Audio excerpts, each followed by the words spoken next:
न तेरा इश्क इश्क तेरा इश्क বলিউডে বিলাসিতা, গ্ল্যামার আর চমকের কথা বললেই যার নাম সবার আগে আসে তিনি উর্বশী রাউতেলা। আর এবার মায়ের জন্মদিনে এমন এক আয়োজন করলেন যা ইতিমধ্যেই সোশ্যাল মিডিয়ায় ঝড় তুলেছে।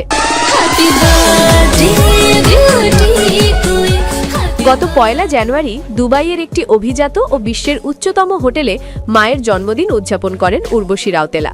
এই অনুষ্ঠানের মূল আকর্ষণ ছিল 3 তলা কেক, যার উপর ছিল 24 ক্যারেট সোনার প্রলেপ এবং কেকের মাথায় বসানো ছিল একটি রাজকীয় সোনার মুকুট। ভিডিওতে দেখা যায় সোনালী রঙের কেকটি মায়ের সামনে রাখা, পাশে রয়েছে 2 ধরনের বিলাসবহুল পানীয়। পুরো আয়োজন যেন রাজ পরিবারের কোনো অনুষ্ঠান। এই ভিডিও সোশ্যাল মিডিয়ায় পোস্ট করে উর্বশী লেখেন, মায়ের জন্মদিন পালন করলাম বিশ্বের উচ্চতম হোটেলে, সঙ্গে 24 ক্যারেটের রাজকীয় সোনার মুকুট সমেত কেক। এই পোস্টের পরই নেট দুনিয়ায় শুরু হয় আলোচনা আর সমালোচনা।